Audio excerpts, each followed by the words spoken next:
സ്ത്രീകൾക്കെതിരായിട്ടുള്ള അക്രമങ്ങൾ, പ്രത്യേകിച്ച് തൊഴിലിടത്തിലെ നടക്കുന്ന സ്ത്രീകൾക്കെതിരായിട്ടുള്ള അക്രമങ്ങളുടെ ചർച്ച വലിയ തോതിൽ ഇപ്പോൾ സജീവമായിട്ടുണ്ട്. ഈ ആക്രമണങ്ങൾ എന്ന് പറയുന്നത് കുറെ കാലമായിട്ട് തന്നെ എല്ലാ കാലത്തും നിലനിൽക്കുന്നൊരു സംഗതി തന്നെയാണ്. ഏറ്റവും പുതിയ ഒരു വാർത്താ പ്രാധാന്യം നേടുന്നത് കൊൽക്കത്തയിലുണ്ടായ ഹോസ്പിറ്റലിലുണ്ടായ ഡോക്ടർക്ക് നേരെയുണ്ടായ ആക്രമണം. കേരളത്തിൽ തന്നെ സമാനമായ സംഭവങ്ങൾ ഡോക്ടർ വന്ദന അങ്ങനെ ഉണ്ടായിട്ടുണ്ട്. ഇപ്പോൾ ഏറ്റവും പുതുതായിട്ട് ഹേമ കമ്മീഷൻ റിപ്പോർട്ട് പുറത്തു വന്നതിൻ്റെ സാഹചര്യത്തിൽ സിനിമാ വ്യവസായ മേഖലയിലും ഈ തൊഴിലിടമൊട്ടും സ്ത്രീകൾക്ക് ആ അർത്ഥത്തിൽ സുരക്ഷിതമല്ല എന്ന് തന്നെയാണ് മനസ്സിലാവുന്നത്. അതിൻ്റെ ഒരു കൃത്യമായ എവിഡൻസോടുകൂടി ഒരു റിപ്പോർട്ട് പുറത്തു വന്നിരിക്കുകയാണ്. ഈ രണ്ട് മേഖല മാത്രമല്ല, ഒരുമാതിരി എല്ലാ തൊഴിലിടങ്ങളും സ്ത്രീകൾക്ക് ഇത്തരത്തിലുള്ള സുരക്ഷിതമല്ല എന്ന് തന്നെയാണ് നമ്മൾ മനസ്സിലാക്കുന്നത്. ഇത്തരം അന്വേഷണങ്ങളും റിപ്പോർട്ടും പുറത്തു വരാത്തത് കൊണ്ട് മാത്രം അത് മാറി നിൽക്കുന്നു എന്നേ ഉള്ളൂ. അത് സൂക്ഷ്മമായിട്ട് പരിശോധിക്കുക, പ്രത്യേകിച്ച് ഇങ്ങനെ ഒരു റിപ്പോർട്ട് പുറത്തു വന്നതിൻ്റെ പശ്ചാത്തലത്തിൽ സൂക്ഷ്മമായിട്ട് പരിശോധിക്കുന്ന സമയത്ത് നമുക്ക് മനസ്സിലാവുന്നത് അതേ തൊഴിലിടത്തിലെ അധികാര കേന്ദ്രങ്ങൾ എങ്ങനെയാണ് സ്ത്രീകളുടെ അടുത്ത് പെരുമാറുന്നതെന്നും സ്ത്രീകളെ പരിഗണിക്കുന്നതെന്നും ഒക്കെ തന്നെയാണ്. ഈ തൊഴിൽ ഇടത്തെ ഈ സുരക്ഷിതത്വത്തിന് ഈ അധികാരവും പാട്രിയാർക്കിയുമായിട്ട് എത്രത്തോളം ബന്ധമുണ്ട്? അത്തരം കേസുകളൊക്കെ വരുന്ന സമയത്ത് സ്ത്രീകളുടെ ഒരു തരത്തിലുള്ള ദുർബലമായ ജീവിത സാഹചര്യങ്ങളെ മുതലെടുക്കുകയാണോ ഈ സിസ്റ്റം ചെയ്യുന്നത്? എങ്ങനെയാണ് അത് വർക്ക് ചെയ്യുന്നതെന്നാണ്. അതെ അതെ അതെ അത് തന്നെയാണ് ഈ പറഞ്ഞ എല്ലാ സാഹചര്യങ്ങളിലും ഒരു കോമൺ ആയിട്ടുള്ള കാര്യം അത് തന്നെയാണ്. കൺട്രോൾ, പവർ, അധികാരം, പലതരത്തിലുള്ള അധികാരം, പുരുഷ മേൽക്കോയ്മ, പുരുഷന്മാർ ആണുങ്ങളുടെ അധികാരം, അത് വെച്ചിട്ടുള്ള കൺട്രോൾ, അതൊരു സോഷ്യോ കൾച്ചറൽ ഫിനോമിനലാണ്. ഒരു ഇൻഡിവിജ്വൽ സൈക്കോളജിക്കൽ പ്രശ്നം വരുന്നു. ഇപ്പോൾ സൈക്കോളജിക്കലി നമ്മൾ ഇതിനെക്കുറിച്ച് വിശകലനം ചെയ്താൽ ഈ ചെയ്യുന്ന പെർപെട്രേറ്റേഴ്സ് അവരുടെ സൈക്കോളജി ഉണ്ട്, അനുഭവിക്കേണ്ടി വരുന്ന വിക്ടിംസിൻ്റെ സൈക്കോളജി ഉണ്ട്. പക്ഷേ ഇതിൽ കോമൺ ആയിട്ടുള്ളത് തൊഴിലെടുത്ത അല്ലെങ്കിൽ ഈ പറഞ്ഞ ഉദാഹരണങ്ങളിലെല്ലാം എടുത്താലും ഈ പവറും കൺട്രോളും എക്സർസൈസ് ബൈ മെൻ ആണ് ഇതിലെ മെയിൻ ഇഷ്യൂ. അതെ, ഇത്രയും കോമൺ ആയിട്ടുണ്ട്. പക്ഷെ വ്യത്യസ്തമായിട്ട് വരുന്നത് ഏറ്റവും ഇതിലോരോന്നും ഓരോ കാര്യങ്ങളാണ് നമ്മളെ ട്രബിൾ ചെയ്യുക, നമ്മളെ വിഷമിപ്പിക്കുക. അപ്പോൾ ഈ സംഘടിതമായിട്ടുള്ള ഈ തൊഴിൽ മേഖലയിൽ, അതായത് ഈ ഫിലിം ഇൻഡസ്ട്രിയിൽ ഉദാഹരണത്തിന്, അവിടെ ഒരു കണക്കിന് in many vase it is more disturbing in many vase. കാരണം അവിടുത്തെ socio cultural situation is normalizing this. മറ്റ് ഇൻഡസ്ട്രികളിൽ നിന്നും സാഹചര്യങ്ങളിൽ നിന്നും വ്യത്യസ്തമായിട്ട് ഇപ്പോൾ ഈ കാസ്റ്റിംഗ് കൗച്ച് എന്നുള്ളത് തന്നെ ആ ടേം, അത് തന്നെ ഈ നോർമലൈസേഷൻ്റെ ഒരു ഭാഗമാണ്. റേപ്പ് എന്ന് പറയേണ്ടടുത്ത് അതിനെ ലഘൂകരിച്ച് പറയുന്നത് തന്നെ അതെ, കാലാകാലമായിട്ട് പുരുഷന്മാർ ഇതിനെ കാണുന്നത് ഒരു അവകാശം മാതിരിയായിട്ടാണ്. It has become normalized. സ്വാഭാവികവൽക്കരണം. നമ്മൾ തന്നെ ഇപ്പം ഞാൻ എടുത്തു വരുന്ന പല ക്ലയൻസും ഈ കഥകൾ പറയുമ്പോൾ നമ്മൾ ഞെട്ടിപ്പോവും. എത്രയോ പേര് ഈ ഇൻഡസ്ട്രിയിൽ പറയുന്നുണ്ട്. ഏറ്റവും പാവപ്പെട്ട കുടുംബങ്ങളിൽ നിന്നുള്ള കുട്ടികളുടെ എക്സ്പ്ലോയിറ്റേഷൻ അതുണ്ട്, കാര്യമായിട്ടുണ്ട്. സിനിമാ മോഹവും അല്ലെങ്കിൽ സിനിമ ആക്ടിങ് ആവണമെന്നില്ല കേട്ടോ, ഇതുമായിട്ട് ബന്ധപ്പെട്ട ഏത് മേഖലയിലും ഡബ്ബിംഗ് ആണെങ്കിലും എന്തിനാണെങ്കിലും ഇത് തന്നെയാണ് സ്ഥിതി. സാമ്പത്തിക അവസ്ഥ മാത്രമല്ല, ക്ലാസും മാത്രമല്ല, ഇതിനെ ഈ ചാൻസ് തേടി വരുന്ന കുട്ടികൾ, സ്ത്രീകൾ ഇത് നോർമലാണ് എന്ന് വിശ്വസിപ്പിക്കുന്നതിലാണ്. അതാണ് ഇതിൻ്റെ ഏറ്റവും ഭീകരത. നോർമായിട്ട് മാറിക്കഴിഞ്ഞു. ഈ കാസ്റ്റിംഗ് കൗച്ച് എന്നുള്ള ഒരു എക്സ്പ്രഷൻ ഹോളിവുഡിൽ നിന്ന് വളരെ പണ്ട് വന്നതാണല്ലോ. അപ്പോൾ ഇപ്പോൾ നമ്മുടെ ഇവിടെ ഹേമ കമ്മീഷൻ റിപ്പോർട്ടും എല്ലാം അവിടെ നടന്നത് തന്നെ കുറേ വർഷങ്ങൾക്ക് ശേഷം ലേറ്റായിട്ട് ഇവിടെ വരുന്നതാണ്. മീ ടു മൂവ്മെൻറ്റ് 97 തോന്നുന്നു അല്ലേ, അതോ 2007? സിനിമയിൽ തുടങ്ങിയതല്ല. അതെ, പക്ഷേ ഈ ഏറ്റെടുത്തത് സിനിമാ ലോകമാണെന്ന് പിന്നെ തുറന്നു പറയാൻ ഉള്ള സന്നദ്ധത ഉണ്ടാക്കിയത് ആ മൂവ്മെൻ്റാണ്. അപ്പോൾ വെസ്റ്റിൽ സംഭവിച്ചിട്ടുള്ള ഇന്നും സംഭവിക്കുന്നത് ഇത് തന്നെയാണ്. പക്ഷേ കുറേയും കൂടെ അത് പുറത്തേക്ക് വന്നു, ലീഗൽ സിസ്റ്റം കുറേയും കൂടെ അത് സീരിയസ് ആയിട്ട് ഡീൽ ചെയ്തു. ഈ ഇൻഡസ്ട്രി എംപ്ലോയേഴ്സും ഇതിനെ കൂടുതൽ സീരിയസ് ആയിട്ട് എടുത്തിട്ടുണ്ട് അവരുടെ റെസ്പോൺസിബിലിറ്റി ആയിട്ട്. കാരണം ഫിലിം വേൾഡിലാണെങ്കിലും മീഡിയയിലാണെങ്കിലും അത് നടന്നാൽ അവർക്കും അത് സംഭവിക്കാൻ അനുവദിച്ചു എന്നുള്ളതിന് ദേ ആർ ഓൾസോ കൾപ്പബിൾ. ഇപ്പോൾ BBC-യിലെ ഒരു പ്രവർത്തകൻ ഇതേമാതിരി ചെയ്താൽ BBC ഓൾസോ ബിക്കംസ് അക്കൗണ്ട്. തൊഴിലിടത്തിൽ എംപ്ലോയർ റെസ്പോൺസിബിൾ ആണ്. അതെ, unless it has happened in the private life. ഇപ്പോൾ BBC-യിലെ വളരെ സീനിയർ ആയിട്ടുള്ളൊരു വായിച്ചു കാണും, ഒരാൾ ഇപ്പോൾ റിസൈൻ ചെയ്യേണ്ടി വന്നല്ലോ, അങ്ങനെ കേസ് പ്രൊസീഡ്. ഹോളിവുഡിൽ എന്താണ് ഹാരി വെയിൻസ്റ്റീൻ, അങ്ങനെ പല ഒരു കാലത്ത് എല്ലാവരും ആരാധിച്ചിരുന്ന 40-50 വർഷം കരിയറുള്ള ആൾക്കാരൊക്കെ ഇതിൽ എക്സ്പോസ്ഡ് ആയിട്ട് serving prison and all that. പക്ഷേ ഇപ്പോൾ അക്കൗണ്ടബിലിറ്റി വന്നു തുടങ്ങി. അത് വന്നത് ഇറ്റ് ഈസ് ബിക്കോസ് ഈ ഇരകൾ സംഘടിച്ചിട്ടും സംഘടിക്കാതെയും സംസാരിക്കാൻ തുടങ്ങി. അപ്പോൾ ഇപ്പോൾ നമ്മുടെ ഹേമ കമ്മീഷൻ ഇതിൽ പറയുന്നുണ്ടല്ലോ, കുറേ ഒരു കോൺഫ്ലിക്റ്റ് ഉണ്ടല്ലോ. പിന്നെ പരാതി ഇല്ലെങ്കിൽ ആക്ഷൻ എടുക്കാൻ പറ്റുമോ എന്നൊക്കെയുള്ളത്. അപ്പോൾ അതൊരു വശത്ത് ഉണ്ട്. പക്ഷേ ഈ നോർമലൈസേഷൻ, ഇപ്പോൾ നമ്മളിപ്പോൾ സോഷ്യൽ മീഡിയയിലോ മറ്റു മീഡിയയിലൊക്കെ എത്ര ആൾക്കാരാണ് ഇതിനെ ലഘൂകരിക്കുന്നതും. പുരുഷന്മാരാണ് അധികമൊന്നല്ല. അതിൻ്റെ ആ മാനസികാവസ്ഥ ആലോചിക്കുമ്പോൾ അവിടെ നമുക്ക് ഒരു തെറ്റായിട്ട് തോന്നുന്നില്ല എന്നുള്ളതാണ്. അതൊരു പ്രശ്നമായിട്ട് തോന്നുന്നില്ല. അതങ്ങനെയല്ലേ വേണ്ടത്. നോർമലൈസേഷൻ. സ്ത്രീ ഒരു ഉപഭോഗ വസ്തുവാണ്, ഭോഗവസ്തുവാണ്. പുരുഷൻ്റെ പബ്ലിക് റോഡിൽ കൂടെ നടന്നു പോകുമ്പോൾ എന്തെങ്കിലും ചെയ്യാനും ആക്രമിക്കാനും അതൊക്കെ പ്രകൃതി നിയമം എന്നുള്ള മട്ടിലാണ് ഇപ്പോഴും കാണുന്നത് ആൾക്കാർ. അപ്പോൾ കുറേ കാര്യങ്ങളുണ്ട്. ഇപ്പോൾ ഈ സെക്ഷൽ അബ്യൂസുമായിട്ട് ബന്ധപ്പെട്ടിട്ട് സമൂഹം ഇതിനെ നോർമലൈസ് ചെയ്യുന്നതിന് കുറേ രീതികളുണ്ട്.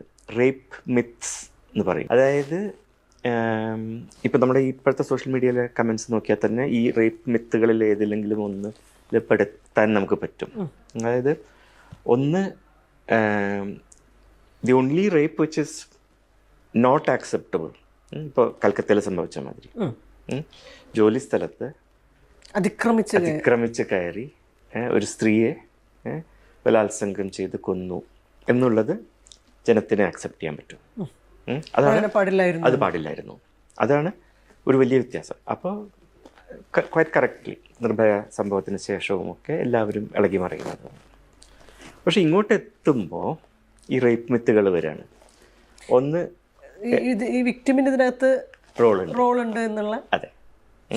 ഇപ്പോൾ ഈ ഡേറ്റ് റേപ്പ് അല്ലെങ്കിൽ അങ്ങനത്തെ ഇതിലൊക്കെ പറയുന്നത് ആ സമയത്ത് അവൾ എന്തിനാ അയാളുടെ റൂമിൽ പോയി, മനസ്സിലായോ? So she was inviting it upon herself. ഇപ്പോഴും വസ്ത്രത്തിന് കുറ്റം പറയുന്ന ആളുകളുണ്ട്. വസ്ത്രധാരണ രീതി. അപ്പോൾ ഒരു സ്ത്രീ മാന്യമായിട്ട് വസ്ത്രം ധരിച്ച് എന്നിട്ട് റേപ്പ് ഉണ്ടായാലാണ് അത് റേപ്പായിട്ട് കണക്കാക്കുന്നത്. ബാക്കിയെല്ലാം ഈ നോർമലൈസേഷനിലേക്ക് വരികയാണ്. അപ്പോൾ സ്ത്രീ അത് ഇൻവൈറ്റ് ചെയ്ത് വന്നു, അവളുടെ കോൺട്രിബ്യൂഷൻ ഉണ്ട്. രണ്ട്, ക്വിഡ് പ്രോ ക്വോ ആയിട്ട് ഇതൊരു ബിസിനസ് ഡീലായിരുന്നു, ചാൻസ് കൊടുക്കാമെന്ന് പറഞ്ഞു, സ്ത്രീ സമ്മതിച്ചു, അതിലിപ്പോൾ എന്താ തെറ്റ്? മൂന്ന്, അതായത് തുല്യമാണ് എന്നുള്ളൊരു തെറ്റിദ്ധരിപ്പിക്കൽ. തുല്യത ഇല്ല അവിടെ. ഈ നേരത്തെ പറഞ്ഞ മെയിൽ പവറും കോർഷനും ത്രെട്ടും ബ്ലാക്ക് മെയിലും പിന്നെ അതൊന്നും കൂടാണ്ട് ഈ നോർമലൈസേഷൻ ആക്കിയിട്ട് ആൾക്കാരെ വിശ്വസിപ്പിച്ചിട്ടുണ്ട് വർഷങ്ങളായിട്ട്. ഈ ഇൻഡസ്ട്രിയിൽ വേണമെങ്കിൽ ഇങ്ങനെയൊക്കെ ചെയ്യണം. ഇതെല്ലാം ഈ മിത്തുകളുടെ ഭാഗമാണ്. ചെറുക്കാമായിരുന്നില്ലേ, കരണത്തൊരടി കൊടുക്കാമായിരുന്നില്ലേ എന്നൊക്കെയല്ലേ ആൾക്കാരുടെ റെസ്പോൺസ്. ഈ കോംപ്ലക്സിറ്റി മുഴുവൻ ഇതിൽ മനസ്സിലാക്കാതെ ഒരു വ്യക്തിയിലേക്ക് മാത്രം തെറ്റ് ശരി എന്നുള്ള രീതിയിൽ. അപ്പോൾ ഈ ചെയ്യുന്ന ആൾക്കാരുടെ മാനസിക നില അതും ഈ നോർമലൈസേഷൻ്റെ ഭാഗമാണ്. ഓക്കെ. മറ്റൊരു പ്രൊഫഷണലും ഇല്ലാത്ത ഒരു നോർമാണിത്. ഓക്കെ, മനസ്സിലായി. ഇപ്പോൾ എല്ലാത്തിലും ഒരു ലെവൽ വരെ ഉണ്ടാകാം ചൂഷണം, ലൈംഗിക ചൂഷണം.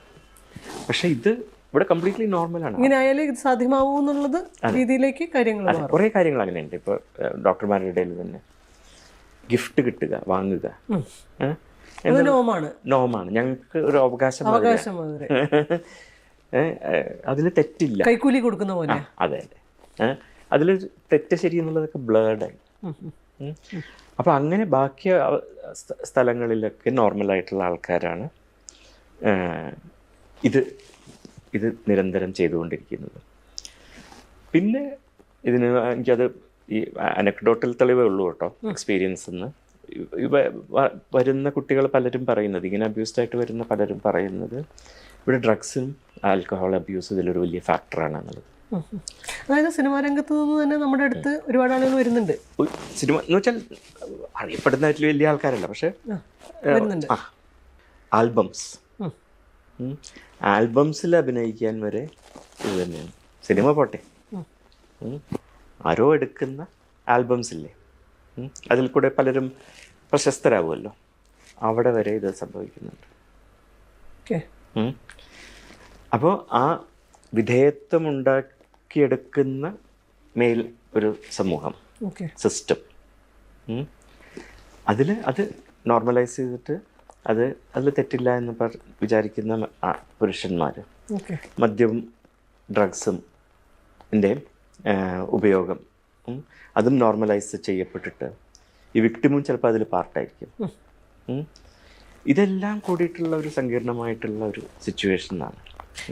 കൺസെന്റിനെ പറ്റിയിട്ട് കൺസെന്റ് ഉണ്ടെങ്കിൽ അതാണല്ലോ കുറച്ച് കാലമായിട്ട് അത് വേറൊരു റേപ്പ് മിത്താണ്. അതെ, അപ്പൊ ഈ മാനുഫാക്ചർഡ് കൺസെന്റ് അല്ലെങ്കിൽ എന്താ പറയാ മാനിപ്പുലേറ്റഡ് കൺസെന്റ് എന്നൊക്കെ പറയുന്നത് സ്ത്രീകൾ പോലും തിരിച്ചറിയുന്നില്ല എന്ന്. സിനിമയിൽ മാത്രമല്ല, വ്യക്തിബന്ധങ്ങളിലും ഒക്കെ. ഇന്ന മേഖല അത് മാത്രമല്ല പറയുന്നത്, എല്ലാ മേഖലകളിലും ഈ മാനുഫാക്ചർഡ് കൺസെന്റ്, മാനിപ്പുലേറ്റ് ചെയ്യുന്ന രീതി സ്ത്രീകൾക്ക് പലപ്പോഴും തിരിച്ചറിയാതെ പോകുന്നുണ്ട്. അത്തരം കേസ് സിനിമ മാത്രമല്ല ഉദ്ദേശിക്കുന്നത്, അങ്ങനെയില്ലേ? പിന്നെ കാരണം അത് ഈവൻ പാരൻസ് വരെ അതെടുക്കുക. നീ അങ്ങനെ രാത്രി പോയിട്ടല്ലേ സംഭവിച്ചത്, പോലീസിലൊന്നും പോകണ്ട, ആരെ അറിയിക്കണ്ട, നിന്റെ കുറ്റാണ്. That she had some role in consenting എന്നുള്ളത്. കൺസെൻറ്റിനെ പറ്റി പഴയ ഒരു എക്സാമ്പിൾ ഉണ്ട്, അത് കേട്ട് കാണും. ഒരു സ്ത്രീ എൻ്റെ വീട്ടിൽ വരുന്നു. ഇതിന് മുൻപ് വന്നപ്പോൾ ചായ കുടിച്ചിരുന്നു, ഞാൻ ചായ ഉണ്ടാക്കി കൊടുത്തു, അവർ കുടിച്ചു. ഇത്തവണ ഞാൻ ചോദിക്കുകയാണ്, ചായ വേണോ? അപ്പോൾ ഈ സ്ത്രീ പറയാണ്, വേണ്ട. എന്നാലും ഞാൻ ഉണ്ടാക്കാം, നിങ്ങൾക്ക് തോന്നുകയാണെങ്കിൽ കുടിച്ചോളൂ. എന്നിട്ട് ഞാൻ ചായ ഉണ്ടാക്കി കൊണ്ടുവരുന്നു. ചിലപ്പോൾ മനസ്സ് മാറിയിട്ട് കുടിച്ചേക്കാം, പക്ഷെ കുടിച്ചില്ല എന്നിരിക്കും. അപ്പോൾ ഞാൻ പറയാണ്, നിർബന്ധമായിട്ട് കുടിച്ചേ പറ്റൂ, ഞാൻ ഇത്ര ബുദ്ധിമുട്ടി ഉണ്ടാക്കിയില്ലേ, കുടിച്ചില്ല, ഇനിയും പിന്നെയും കുടിച്ചില്ലെങ്കിൽ ബലമായിട്ട് കുടിപ്പിക്കുക. അല്ലെങ്കിൽ ആ സമയത്ത് ആ സ്ത്രീ ഉറങ്ങുകയാണെന്നായിരിക്കും, ഉണർത്തിയിട്ട് കുടിപ്പിക്കുക. കൺസെൻറ്റ് ഇതേമാതിരിയാണ്. No is no. ആദ്യത്തെ പ്രാവശ്യം നോ എന്ന് പറഞ്ഞാൽ മുൻപേ യെസ് പറഞ്ഞിട്ടുണ്ടെങ്കിലും ഇപ്പോൾ പറയുന്ന നോവിന് മാത്രമേ വാലിഡിറ്റി ഉള്ളൂ. ആദ്യം യെസ് എന്ന് പറഞ്ഞിട്ട് പിന്നെ ചായ വേണം എന്ന് പറഞ്ഞിട്ട് ഉണ്ടാക്കിക്കൊണ്ടിരുമ്പോൾ അയ്യോ എനിക്ക് വേണ്ട കേട്ടോ എന്ന് പറയുന്നതും നോ തന്നെയാണ്. ഉറങ്ങിക്കിടക്കുന്ന അല്ലെങ്കിൽ ഇൻടോക്സിക്കേറ്റഡ് ആയിട്ടുള്ള ഒരാൾക്ക് നോ പറയാൻ പറ്റില്ല, അതും നോ തന്നെ. മുൻപേ കൺസെൻറ്റ് ചെയ്തു എന്നുള്ളത് കൊണ്ട് ഇപ്പോൾ കൺസെൻറ്റ് ചെയ്യുക എന്നുള്ളത് അതും നോ തന്നെ. പകുതി ഇപ്പോൾ ഏറ്റവും കോമൺ ആയിട്ട് സംഭവിക്കുന്നത് ഒരു ഇൻഡിവിജ്വൽ സിറ്റുവേഷനിൽ ഒരു പെൺകുട്ടി ഒരാളുടെ അടുത്ത് പോകുന്നു, അത് മതി കൺസെൻ്റ് ആവാനായിട്ട്. ലോ എൻഫോഴ്സ്മെൻറ്റും കോടതികളിൽ ഡിഫൻസ് ലോയറും ഒക്കെ അതാണ് ചൂണ്ടിക്കാണിക്കുന്നത്. എന്തിനു പോയി ഈ നേരത്തെ പറഞ്ഞ റേപ്പ് മിത്തുകളിൽ ഒന്നാണത്. അപ്പോൾ പിന്നീടുള്ള നോയിനൊന്നുമില്ല. ആദ്യം പോയത് കൊണ്ട്, അല്ലെങ്കിൽ യെസ് എന്ന് പറഞ്ഞു, കുറച്ച് കഴിഞ്ഞിട്ട് നോ എന്ന് പറഞ്ഞു. അപ്പോൾ പുരുഷൻ്റെ കാഴ്ചപ്പാട് അത് യെസ് ആണെന്നാണ്. സ്റ്റീരിയോടൈപ്പിംഗ്. അത് ആദ്യമൊക്കെ നോ എന്ന് പറയും, പക്ഷേ really what she means is yes. അപ്പോൾ നമ്മൾ കുട്ടികളെ പഠിപ്പിക്കേണ്ടത് ഇതാണ്, നോ ഇസ് നോ. ഏത് തരത്തിലുള്ള നോ ആണെങ്കിലും ഇസ് നോ. മുൻപ് സമ്മതിച്ചിട്ടുണ്ടെങ്കിലും ഇപ്പോഴത്തെ നോ നോ തന്നെയാണ്. ഇൻടോക്സിക്കേറ്റഡ് ആണെങ്കിലും നോ നോ തന്നെയാണ്. അതാണ് ഈ കൺസെൻറ്റിൻ്റെ ഒരു മേജർ ഇഷ്യൂ. പാരൻസ്, മറ്റ് സ്ത്രീകളടക്കം കുട്ടികളെ സ്ത്രീകളെയാണ് ബ്ലെയിം ചെയ്യുക. ആ ഇംപ്ലൈഡ് കൺസെൻറ്റ് നീ കൊടുത്തത് കൊണ്ടാണ് അവൻ അങ്ങനെ ചെയ്ത്. ആരായാലും അങ്ങനെ ചെയ്തു പോകില്ല, നിന്റെ വസ്ത്രധാരണം ശരിയല്ലാത്തത് കൊണ്ടാണ്. ഈ തൊഴിലിടത്തിലെ പവർ, മേലധികാരിയുടെ പവർ, അയാൾക്ക് ആക്സസ് ഉള്ള എല്ലാത്തരം കീഴ് നിലകളിലുമുള്ള ആളുകൾക്ക് മേലെ ഉണ്ടാവുന്ന ഒരു പവർ മറ്റ് അധികാര കേന്ദ്രങ്ങളിൽ നിന്ന് എങ്ങനെയാണ് വ്യത്യാസപ്പെട്ടിരിക്കുന്നത്?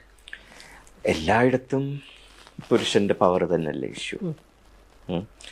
അത് എവിടെ പ്രയോഗിക്കാൻ പറ്റുന്നോ അവിടെ പ്രയോഗിക്കുക. ഇവിടെ കുറച്ചും കൂടി ഇവിടെ എംപ്ലോയീസ് ആണല്ലോ, അപ്പോൾ അവരുടെ നിലനിൽപ്പ് ഈ എംപ്ലോയറെ ബേസ് ചെയ്തിട്ടാണല്ലോ. അതാണ് ഹോളിവുഡിലാണെങ്കിലും ഇവിടെയാണെങ്കിലും ഈ ബ്ലാക്ക് ലിസ്റ്റിങ്ങും ചാൻസ് കൊടുക്കാതിരിക്കലും ഒക്കെയാണല്ലോ എംപ്ലോയറുടെ പവർ. അപ്പോൾ നിയമം കൊണ്ടും പിന്നെ ഇപ്പോൾ ഉള്ള മാതിരി വിക്ടിംസ് ആയിട്ടുള്ളവരും പെർപെട്രേറ്റേഴ്സ് ആയിട്ടുള്ളവർക്കും ഒരു പുതിയ ബോധം വരലും മാത്രമേ ഇതിന് വഴിയുള്ളൂ മുന്നോട്ട്. അത് സംഭവിക്കാതെ പറ്റില്ല. വർഷങ്ങൾ പുറകിലാണെങ്കിലും ഹോളിവുഡിലും മറ്റ് വികസിത രാജ്യങ്ങളിൽ സംഭവിച്ചിട്ടുള്ള മാതിരിയുള്ള നിയമനിർമ്മാണവും സ്ത്രീകൾ ഇത് നോർമല്ല എന്ന് മനസ്സിലാക്കലും പുരുഷന്മാരും ഇത് നോർമല്ല എന്ന് മനസ്സിലാക്കലും ഒക്കെ തന്നെയാണ് നടക്കാൻ പോകുന്നത്. അതുകൊണ്ട് തന്നെ ഇതൊരു വളരെ നല്ലൊരു കാര്യമായിട്ടാണ് വന്നത്. ആദ്യം തുടക്കമായതുകൊണ്ട് ഇപ്പോഴും പലർക്കും വിശ്വസിക്കാൻ പറ്റാത്തതുണ്ടാകാം. അതൊക്കെ ക്രമേണ മാറണം. ഇവിടെയും ഈ വിക്ടിംസിനുള്ള സൈക്കോളജിക്കൽ ഹെൽപ്പ് കിട്ടണം. കാരണം അവരുടെ ഫാമിലിയിൽ നിന്നോ അവരുടെ സർക്കിൾസിൽ നിന്നോ കിട്ടിയെന്ന് വരില്ല. അതും ഏത് എംപ്ലോയറുടെയും ചുമതലയാകണം. അങ്ങനെ അതുകൊണ്ടാണ് ഈ പോഷ് ആക്ട് ഒക്കെ. അതെ, പോഷ് ആക്ടും പിന്നെ എല്ലാം ഇതിന് ഉദ്ദേശിച്ച് തന്നെയാണ്. പക്ഷെ അതും മാനിപ്പുലേറ്റ് ചെയ്യപ്പെടുന്നുണ്ട് എന്നുള്ളതാണ്. അതെ അതെ അതെ, കുറേയധികം റിസർച്ച് ഉണ്ട് ഇതിൽ. ഏതെങ്കിലും ഘട്ടത്തിൽ ഇപ്പോൾ നമ്മുടെ അടുത്ത് ഡോക്ടറെ അടുത്തൊക്കെ വരുന്ന കേസുകൾ അതിൽ പെട്ടുപോകുന്ന സ്ത്രീകളുടെ മാനസിക പ്രശ്നമായിട്ടാണോ വരുന്നത്? ഏതെങ്കിലും ഘട്ടത്തിൽ പുരുഷന്മാര് വന്നിട്ടുണ്ടോ? വരാറുണ്ട്. പക്ഷെ അത് നേരിട്ട് ഇതൊരു പ്രശ്നമായിട്ടല്ല. ഇപ്പൊ ഒരു ഉദാഹരണം പറയുകയാണെങ്കിൽ, പിന്നെ ഒരു പുരുഷൻ ഈ വിക്ടിം, നമ്മൾ സ്വയം വിക്ടിമായാൽ ഈ വിക്ടിം സൈക്കിൾ നമ്മൾ തന്നെ തുടരും എന്നുള്ളൊരു കോൺസെപ്റ്റ് ഉണ്ടല്ലോ. So he was abused as A boy. ഒരു വൾണറബിൾ ഏജിൽ ഒരു ഇൻസ്റ്റിറ്റ്യൂഷനിൽ ഓൾഡർ ബോയ്സ് അബ്യൂസ് ചെയ്തു. പിന്നീട് ഇവൻ വലുതായപ്പോൾ ഇത് തന്നെ ചെയ്തു, യങ്ങറായിട്ടുള്ള. അപ്പോൾ നമ്മുടെ അടുത്ത് വരുന്നത് വേറൊരു സിറ്റുവേഷനിലാണ്, ഡിപ്രഷൻ, ആങ്സൈറ്റി എന്നൊക്കെ പറഞ്ഞിട്ട് റൂട്ട് അന്വേഷിച്ച് പോകുമ്പോൾ ഇതായിരിക്കും അല്ലേ. ഭാഗ്യത്തിന് പുള്ളി മുന്നോട്ട് വന്നത് കൊണ്ട് അതവിടെ വെച്ച് നമുക്ക് ഡീൽ ചെയ്യാൻ പറ്റി. അങ്ങനെ ചുരുക്കം ചിലപ്പോഴാണ് ഒരു കാരണം പെർപെട്രേറ്റർ വരണമെങ്കിൽ എവിടെയെങ്കിലും ഒരു കുറ്റബോധം തോന്നണമല്ലോ, ഞാൻ ചെയ്തത് തെറ്റാണ്. പുരുഷന്മാർക്ക് പൊതുവല്ലേ ഈ കുറ്റബോധം എപ്പോഴെങ്കിലും ജീവിതത്തിൽ തോന്നിയിട്ടുണ്ടോ? അല്ല, ഞാനിങ്ങനെ ആലോചിക്കാറുണ്ട്. ഇവർക്കറിയാലോ അപ്പുറത്ത് നിൽക്കുന്ന ആളുടെ വൾണറബിലിറ്റി നമ്മൾ എത്രത്തോളം ചൂഷണം ചെയ്തിട്ടുണ്ടെന്നും അവര് അനുഭവിക്കുന്ന സങ്കടങ്ങളും ഒക്കെ ഇവർ പിന്നെയും കാണുന്നുണ്ടല്ലോ. രണ്ട് കാര്യങ്ങളാണ് അതിൽ. ഒന്ന്, ഈ പറഞ്ഞപ്പോൾ ക്രിമിനൽ ആക്ടിവിറ്റീസ് ചെയ്യുന്ന ആൾക്കാർ, ഇപ്പോൾ ആ ഡോക്ടറുടെ കാര്യത്തിലാവട്ടെ, മറ്റ് പല സിറ്റുവേഷനിലും ക്രിമിനലായിട്ടുള്ള ആൾക്കാരുടെ ഇൻവോൾവ്മെൻറ്റ്, അവരുടെ മാനസിക സെറ്റപ്പ് വേറെ തന്നെയാണ്. നമ്മൾ ആൻറ്റി സോഷ്യൽ പേഴ്സണാലിറ്റി ഡിസോർഡർ എന്നൊക്കെ പറയില്ലേ, ജയിലുകളിലും ഒക്കെ കഴിയുന്ന അധികം ആൾക്കാർക്കും അവർക്ക് കുറ്റബോധമില്ല, റിമോഴ്സ് ഇല്ല. അതിനുള്ള വേറെ കാരണങ്ങളുണ്ട്, അവരുടെ കുട്ടിക്കാലം കാരണങ്ങളുണ്ട്. പക്ഷെ they are characterised by their lack of remorse. ബാക്കി ആൾക്കാർ ഈ സന്ദർഭത്തിൽ തെറ്റ് ചെയ്യുന്ന ആൾക്കാർ പകുതി പേരല്ലെങ്കിൽ ഒരു നല്ല ശതമാനം ഈ നേരത്തെ പറഞ്ഞ മാതിരി നോർമലൈസ്ഡ് ആയിട്ട് അവരുടെ സ്വന്തം ബിഹേവിയറിനെ കാണുകയാണ്. ഇങ്ങനെയാണ് എന്ന് തന്നെ വിചാരിച്ചിട്ട് ഞാനല്ല കുറ്റക്കാരൻ, സിസ്റ്റമാണ് കുറ്റക്കാരൻ, അല്ല മറ്റേ ആളാണ് കുറ്റം. ഓക്കെ, അവരങ്ങനെ വന്നിട്ടല്ലേ. ഞാൻ എൻ്റെ ഭാര്യയെ അടിച്ചു, ഞാൻ അങ്ങനെ സാധാരണ അടിക്കുന്ന ആളല്ല, പക്ഷെ അന്ന് അവളുടെ പെരുമാറ്റം കാരണം എൻ്റെ കൺട്രോൾ പോയി, അതുകൊണ്ട് ഞാൻ അടിച്ചു. അല്ലെങ്കിൽ കുട്ടികളുടെ കാര്യത്തിൽ ഇപ്പോൾ പോക്സോ കേസിലൊക്കെ അവൾ സമ്മതിച്ചു, അവളാണ് അട്രാക്ട് ചെയ്തത്. ഞങ്ങൾക്ക് വളരെ വിഷമമുണ്ടാക്കിയൊരു സിറ്റുവേഷൻ ഉണ്ടായി. ഒരു കുട്ടി ഒരു വളരെ ചെറിയ ഒരു റൂറൽ സ്കൂളിൽ പഠിക്കുന്നൊരു കുട്ടിയാണ്. അവിടെ നമുക്ക് ക്ലിനിക്കും സൗകര്യങ്ങളൊക്കെ ഉണ്ട്. അപ്പോൾ ഈ കുട്ടി നമ്മുടെ കൗൺസിലറുടെ അടുത്ത് വന്നു പെട്ടു. സ്കൂളിൽ ബോധം കെട്ട് വീഴുക അങ്ങനെ എന്തോ ചെയ്തപ്പോൾ പറഞ്ഞു വന്നതെന്ന് വെച്ചാൽ അവളുടെ ക്ലാസ്സിൽ തന്നെ ആൺകുട്ടികൾ അവളെ മൊളസ്റ്റ് ചെയ്യാണ്. ആ ഗ്രാമത്തിൽ ഈ കുട്ടി ഒരു അമ്മൂമ്മയായിട്ട് ഒറ്റയ്ക്ക് താമസിക്കുന്നു. ആ ഗ്രാമത്തിൽ വേറൊരാളും ഇവളെക്കാട്ടും എത്രയോ വയസ്സുള്ള ഒരാളുമായിട്ടും ഇവൾക്ക് ബന്ധമുണ്ട്. അതെല്ലാം നോർമലൈസ്. ഈ കുട്ടിയുടെ ടീച്ചർ ഞങ്ങളോട് പറഞ്ഞു അത് അവളുടെ തെറ്റാണ്, അവൾ വിളിച്ചിട്ടാണ് ബോയ്സ് വരുന്നത്. പിന്നെ ഞങ്ങൾക്ക് അങ്ങോട്ട് പോകാൻ പറ്റാത്ത അവസ്ഥയപ്പോൾ സ്കൂളിലേക്ക് ഞങ്ങളെ ബാൻ ചെയ്തു. നമ്മളത് റിപ്പോർട്ട് ചെയ്തു, പോലീസ് അറസ്റ്റ് ചെയ്തു ഒക്കെ ചെയ്തു. പക്ഷെ മൊത്തം സമൂഹം ഈ കുട്ടിക്ക് എതിരായി. ഞങ്ങൾക്കെതിരായാലും കുഴപ്പമില്ല, നമ്മൾ അഡൾട്ട്സ് അല്ലേ. ഈ കുട്ടിക്കെതിരായി. കാരണം പോലീസ് കറക്റ്റായിട്ടുള്ളത് ചെയ്തു, അവർ ചെയ്യേണ്ടത് ചെയ്തു. പക്ഷേ ഈ കുട്ടിക്ക് സൈക്കോളജിക്കൽ സപ്പോർട്ട് കൊടുക്കാനും കൂടെ നിൽക്കാനും ആരുമില്ലാത്തൊരവസ്ഥയാണ്. അപ്പോൾ അവിടെയാണ് സോഷ്യോ കൾച്ചറൽ ഇഷ്യൂസ് വരുന്നത്. അവിടെ ഈ കുട്ടിയെ ആ മൊത്ത സമൂഹം എന്താ പറയുക, വിക്ടിമായിട്ടല്ല കാണുന്നത്. She invited it upon herself. Same rape myth. അപ്പോൾ കുറ്റബോധം ആണുങ്ങൾക്ക് തോന്നാതിരിക്കാൻ ഉള്ള ഒരു കോംപ്ലിക്കേഷൻ അതാണ്. സൊസൈറ്റലായിട്ട് തന്നെ നിലനിൽക്കുന്നുണ്ട്.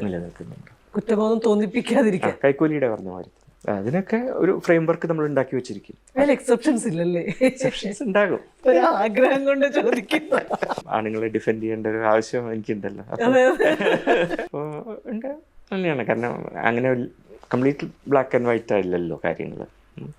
ഈ പറഞ്ഞ മാതിരി ചിലർക്ക് പിന്നീടായിരിക്കും ചിലപ്പോൾ കുറ്റബോധം തോന്നുക. അങ്ങനെയൊക്കെ മനുഷ്യർ മനസ്സ് ഭയങ്കര കോംപ്ലിക്കേറ്റഡ് അല്ലേ. ഞാൻ നേരത്തെ പറഞ്ഞ മാനിപ്പുലേറ്റഡ് കൺസെന്റ്. അതെ, സ്ത്രീകളുടെ ഭാഗത്ത് നിന്നിട്ട് നോക്കിയിട്ട് ഞാൻ പറയാണ്, ഒരു ഘട്ടത്തിൽ ഇവരത് തിരിച്ചറിയുന്നുണ്ടാവുമായിരിക്കാം ഒരു പക്ഷെ. ഇനിയിപ്പോൾ പുറകിലേക്ക് പോയിട്ട് കറക്റ്റ് ചെയ്യലൊന്നും നടക്കില്ലല്ലോ. ഇങ്ങനൊരു സംഗതി എവിടെ വെച്ചിട്ടാണ് കുട്ടികൾ അത് തിരിച്ചറിയേണ്ടത്? കുട്ടികളെന്നല്ല, സ്ത്രീകൾ മുതിർന്നവരായാലും ശരി, ഈ മാനിപ്പുലേറ്റഡ് കൺസെന്റ് ആണിത് എന്ന് ഇവർക്ക് മനസ്സിലാവാതെ പോകുന്നതോ? അതൊക്കെ എന്തുകൊണ്ടായിരിക്കാം? ഇനിയെങ്കിലും നമുക്കത് പറഞ്ഞു കൊടുക്കാൻ പറ്റണമല്ലോ, അതുകൊണ്ടും കൂടി ഞാൻ ചോദിക്കാം. പലപ്പോഴും നമ്മൾ കാണുന്നത് നമ്മുടെ അടുത്ത ആൾക്കാർ വന്ന് പറയുന്നതല്ലേ നമുക്കറിയുള്ളൂ. എക്സാക്ട്ലി എന്താ ഉണ്ടായെന്ന് നമുക്കറിയില്ലല്ലോ. വന്ന് പറയുന്നത് ഇതിന് ശേഷമാണ് ഇവർ റിയലൈസ് ചെയ്യുന്നത് that I have been manipulated എന്നുള്ളത്. ആ സമയത്ത് ഇപ്പോൾ സെക്ഷൽ അസോൾട്ട് ആണെങ്കിലും സെക്ഷൽ ഇൻറ്റിമസി ആണെങ്കിലും ആ സമയത്ത് ചിന്തിക്കാനുള്ള ഒരു സ്റ്റേറ്റ് ആയിരിക്കില്ല, കൺഫ്യൂസ്ഡ് ആയിരിക്കും. ഇപ്പം എല്ലാവരും പറയില്ലേ പെപ്പർ സ്പ്രേ കയ്യിൽ കൊണ്ട് നടക്കണം, അറ്റാക്ക് ചെയ്താൽ. ആ സമയത്ത് ഇത് ബാഗിൽ നിന്ന് എടുത്ത് ഒരാളുടെ മേത്ത് അടിക്കാനൊന്നും നമുക്ക് തോന്നില്ലല്ലോ. അപ്പോൾ അതേമാതിരി അൺഎക്സ്പെക്റ്റഡ് ആയിട്ടൊരു സെക്ഷൽ എന്താ പറയുക അപ്രോച്ച് വരുമ്പോൾ കുറച്ച് ഒരു നെഗറ്റീവായിട്ടുള്ള ഒരാളുടെ അടുത്തു നിന്നായിരിക്കില്ലല്ലോ, ന്യൂട്രൽ അല്ലെങ്കിൽ പോസിറ്റീവായിട്ട് കാണുന്ന ഒരാളുടെ അടുത്തു നിന്നായിരിക്കും മിക്കവാറും അപ്രതീക്ഷിതമായിട്ട് ഇങ്ങനൊരു അപ്രോച്ച് വരിക. ആ സമയത്ത് ചിന്തയിൽ വ്യക്തത ഉണ്ടാവില്ല. ഉണ്ടെങ്കിൽ തന്നെ നമ്മുടെ ഏറ്റവും വലിയൊരു പ്രശ്നം അസർട്ടീവ്നെസ് ഇല്ലായ്മയല്ലേ. ഇപ്പം നോ എന്ന് കൃത്യമായിട്ട് പറയാനുള്ള ഇതുണ്ടാവില്ല. അങ്ങനെ ഉള്ള കുട്ടികളും നിറയുണ്ട് കേട്ടോ. പിന്നീട് വന്ന് പറയാറുണ്ട്, അല്ല പല ക്ലയൻ്റായിട്ടല്ല, ഇങ്ങനൊരു മോശം അനുഭവം ഉണ്ടായി. അയാളുടെ റൂമിൽ വിളിച്ചു ചെന്നു. അപ്പോൾ അയാൾ ഈ മേഡ് സെക്ഷൽ അഡ്വാൻസ്, പക്ഷേ ക്ലിയർ ആയിട്ട് നോ എന്ന് ഞാൻ പറഞ്ഞു. വാതിൽ തുറന്ന് പുറത്തിറങ്ങി വന്നു. പിന്നീട് ഒരിക്കലും ന്യൂട്രൽ സ്പേസിലല്ലാതെ ആളെ കണ്ടിട്ടില്ല എന്ന് പറയുന്ന സ്ത്രീകളും കുട്ടികളും ഒക്കെ ഉണ്ട്. പക്ഷേ ഇത് ആഫ്റ്റർ ദ ഇവൻ്റാണ് ആൾക്കാർക്ക് മാനിപ്പുലേറ്റഡ് ആയി, എക്സ്പ്ലോയിറ്റഡ് ആയി എന്നുള്ളത് തോന്നുന്നു. അപ്പോൾ മനില പറഞ്ഞ മാതിരി പിന്നീട് അത് ആ ട്രോമ നിലനിൽക്കുകയാണ്.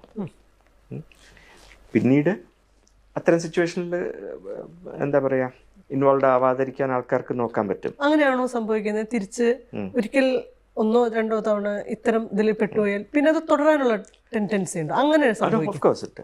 അത് 2 തരത്തിലുണ്ട്. ഒന്ന് ഈ പറഞ്ഞ മാതിരി പ്യുവർലി ക്രിമിനൽ ബ്ലാക്ക് മെയിൽ തരത്തിൽ, ന്യൂഡ് ഫോട്ടോസും ഒക്കെ ആയിട്ട്. അല്ലെങ്കിൽ പീപ്പിൾ ആർ കൺഫ്യൂസ്ഡ്, ഇതൊരു ട്രൂ റിലേഷൻഷിപ്പാണോ? കാരണം ഇപ്പോൾ നമ്മൾ ഒരു റിലേഷൻഷിപ്പിൻ്റെ കോണ്ടെക്സ്റ്റിൽ ആണ് കൺസെൻറ്റ് നമ്മൾ കാണുന്നത്.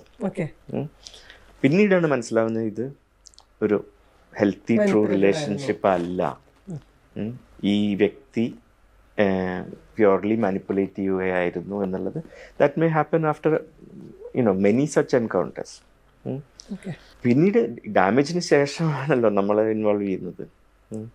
ട്രോമറ്റൈസ്ഡ് ആയിട്ടും ഡിപ്രസ്ഡ് ആയിട്ടും ഒക്കെ. അവിടുത്തെ വേറൊരു വലിയൊരു ഇഷ്യൂ എന്ന് വെച്ചാൽ സെൻസ് ഓഫ് ഇൻജസ്റ്റിസ്.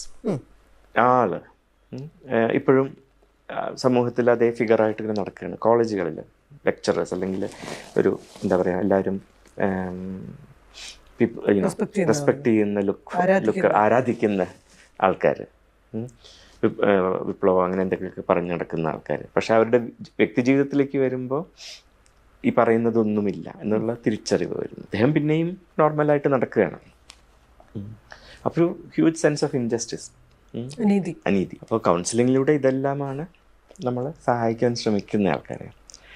പക്ഷേ നമുക്ക് ശരിക്കും വേണ്ടത് ഇത്തരം സിറ്റുവേഷൻസ് ഉണ്ടാവാതിരിക്കുകയാണല്ലോ. അവിടെയാണ് ഇഷ്യൂ. ഈ റിലേഷൻഷിപ്പിനെ കുറിച്ചിട്ടുള്ള ധാരണകളില്ലായ്മയും ഹെൽത്തി ആയിട്ടുള്ള റിലേഷൻഷിപ്പ് എന്താണെന്നുള്ളത് പലപ്പോഴും കുട്ടികൾ കോളേജിൽ ഡിഗ്രി അല്ലെങ്കിൽ പോസ്റ്റ് ഗ്രാജുവേഷന് പോകുമ്പോഴാണ് ആദ്യമായിട്ട് ഇങ്ങനത്തെ ഒരു അനുഭവം ഉണ്ടാകുന്നത്. So they are not prepared for relationships. കാരണം അതുവരെ ഫാമിലി ഒരു ആൺകുട്ടിയുമായിട്ട് സംസാരിക്കാനോ ഇടപഴകാനോ സമ്മതിക്കില്ലല്ലോ. പിന്നീട് പെട്ടെന്ന് അത്തരം ഒരു സിറ്റുവേഷൻ എത്താണ്. ചിലപ്പോൾ തൊഴിലിടത്തിലായിരിക്കും, ഒരു ട്രെയിനി ജേർണലിസ്റ്റായിട്ട് വരുന്നു, അല്ലെങ്കിൽ അങ്ങനെ ഏത് സിറ്റുവേഷൻ വേണമെങ്കിൽ ആകാം.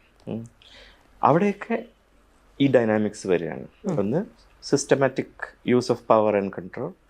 2, ഈ റിലേഷൻഷിപ്പിൻ്റെ വ്യാജേനയുള്ള മാനിപ്പുലേറ്റഡ് കൺസെപ്റ്റ്. കുട്ടികൾ അത് മനസ്സിലാക്കണം. അങ്ങനെ പറയുമ്പോഴേ നമ്മളെപ്പോഴും സ്ത്രീകൾ മനസ്സിലാക്കണം എന്നുള്ള രീതിയിലാണല്ലോ നമ്മളിപ്പോഴും. സത്യമാണ്, വിക്ടിംസ് സ്ത്രീകൾ എന്നുള്ള. ഇപ്പൊ അധികം സംഗതികൾ സംഭവിക്കുന്നത് ഈ പറയുന്ന പോലെ ഒരു റിലേഷൻഷിപ്പിനകത്ത് അത് റിയൽ ആണെന്നോ സത്യമാണെന്നും അതൊരു നീതിയുണ്ടെന്നും വിശ്വാസവും ഒക്കെ ട്രസ്റ്റൊക്കെ ആണല്ലോ അതിലേക്ക് ഡ്രൈവ് ചെയ്യുന്ന സംഗതികൾ. അപ്പുറത്തെ ഭാഗത്തുനിന്നേ കൃത്യമായിട്ട് മാനിപ്പുലേഷൻ അതൊരു നമുക്ക് പിന്നീട് മനസ്സിലാവുന്ന ഒരു പാറ്റേൺ ഒക്കെ ഉണ്ടാവും ചിലപ്പോൾ, പല പല സംഗതി. അതൊക്കെ ആ ടൈം ബീങ് കുട്ടികൾക്കും സ്ത്രീകൾക്കും മനസ്സിലായിക്കൊള്ളണമെന്നില്ല. പിന്നീട് അതൊരു പാറ്റേണിന്റെ ഭാഗമായിട്ട് നമ്മളും നിൽക്കുകയായിരുന്നു എന്നൊക്കെ മനസ്സിലാവുന്നത്. ശരിക്കും കൗൺസിലിംഗ് ആവശ്യം അപ്പുറത്തെ സൈഡിലല്ലേ എന്നുള്ളതാണ്. അത് അല്ലല്ല ആണ്, പക്ഷെ അത് കൗൺസിലിംഗ് അല്ല. അത് ഇതൊരു യുഗാന്തരങ്ങളെന്നൊക്കെ പറയുന്ന പോലെ നിലനിൽക്കുന്ന ഒരു സംഗതി ആയതുകൊണ്ട് അവിടെ എങ്ങനെ കറക്റ്റീവ് സംഗതികൾ അതല്ലേ നടക്കാത്തത്. കാരണം ആവശ്യമില്ല പുരുഷന്. നമ്മൾ കൗൺസിലിംഗ് എന്നുള്ള സങ്കല്പം, ഒരാൾക്ക് ഒരു ആവശ്യം വരുമ്പോൾ അപ്രോച്ച് ചെയ്യുന്നു, പ്രശ്നപരിഹാരം കണ്ടെത്തുന്നു. ഒരാൾക്ക് പ്രശ്നമില്ലെങ്കിൽ അത് പ്രശ്നമേ അല്ലല്ലോ. അതെ, അപ്പൊ അവരെയൊക്കെ നമുക്ക് അപ്രോച്ച് ഇല്ലല്ലോ. അതുകൊണ്ടാണ് അവിടെ ആ പുരുഷ മേധാവിത്വത്തിൻ്റെ ആ പവർ ഇഷ്യൂസ് നേരത്തെ പറഞ്ഞ മാതിരി സോഷ്യോ കൾച്ചറൽ ആംഗിളിൽ നിന്ന് നമുക്ക് കാണാൻ പറ്റുള്ളൂ.